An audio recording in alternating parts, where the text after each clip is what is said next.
सुकात दोस्त मिठास दिलदार आलम सब आबाद हैदराबाद में चैनल मोरी मीरपुर ख़ास रोड हैदराबाद वटि हिंदू कम्युनिटी जे सहकार सां फलाही मां लक्ष्मी पब्लिक स्कूल जो बुनियादु रखियो वियो आहे, जंहिंमें शागिर्दियाणियूं ऐं शागिर्दनि खे पहिरें दर्जे खां 8 क्लासनि ताईं मुफ़्त तालीम ॾिनी पई वञे।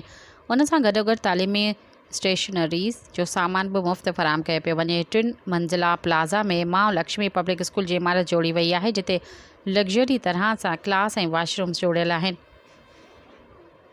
स्कूल जी क्लासनि जी शुरूआति खां अॻु शागिर्दनि खे PT वर्ज़िश पिणु कराई वेंदी आहे ऐं ज़िंदगी जा तौर तरीक़ा पिणु सेखारिया वेंदा आहिनि, जॾहिं त मास्टराणियुनि जो शागिर्दियाणियूं ऐं शागिर्दनि सां शफ़क़त वारो रवैयो इख़्तियार कयो वेंदो आहे ऐं हिकु पुरसकून घर वारे माहौल जी फ़िज़ा क़ाइमु कई वई आहे। इन दौरान पब्लिक स्कूल जे हेड मास्टराणी सोना सिंधू माली ॿुधायो त शुरूआती वक़्त में असां ॿारनि खे मंझंदि जी मानी बि खाराईंदासीं, पर शागिर्दनि जो अंग में इज़ाफ़ो थियण करे उहो अमल आर्सी तौर ते बंदि कयो वियो आहे ऐं असांजे स्कूल में बिना कंहिं मतभेद जे रंग नस्ल जी तालीम ॾियूं पिया। हिन स्कूल में मुख़्तलिफ़ ॿोलियुनि मज़हबनि सां तालुक़ु रखंदड़ शागिर्द तालीम पिराए रहिया आहिनि ऐं हिन उमेद ज़ाहिर कई आहे त अञा खां बहितर तरह सोचियूं पिया त जीअं हिन इदारे हिन स्कूल जा शागिर्द पास थी करे पंहिंजो ऐं इदारे जो नालो रोशन कनि।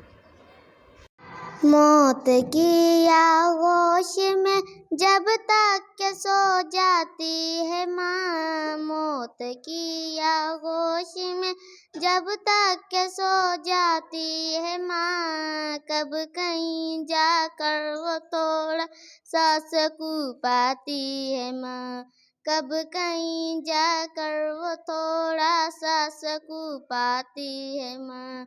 पूछो उन बच्चों से जिनकी मर जाती है माँ, पूछो उन बच्चों से जिनकी मर जाती है माँ, कब कहीं जाकर वो थोड़ा सा सुकून पाती है माँ, कब कहीं जाकर वो थोड़ा सा सुकून पाती है माँ।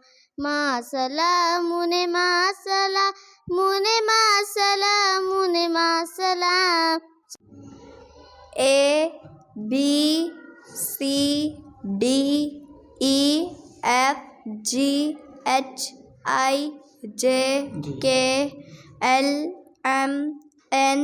करीमत सिंध सुखा दिलदार आलम सब आबाद कर। मेरा नाम है अब्दुल वहाब शाह जिलानी।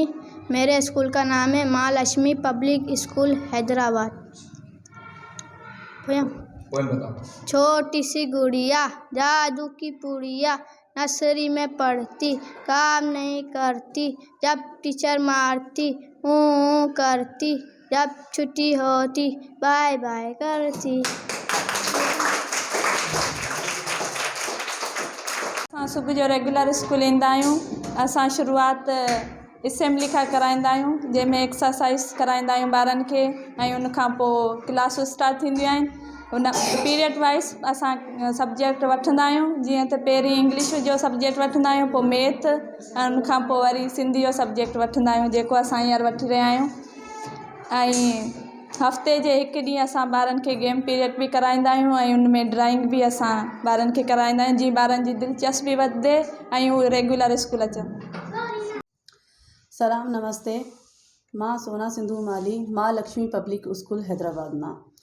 असां सम्झूं था त तक़दीर संवारण लाइ तइलीम ज़रूरी आहे ऐं असांखे तब्दीली जो इंतज़ारु करण खां बहितर आहे असां पंहिंजो पाण खां शुरूआति कयूं, जेको असां हिकु नंढड़ी कोशिशि करे रहिया आहियूं मां लक्ष्मी पब्लिक स्कूल जे नाले।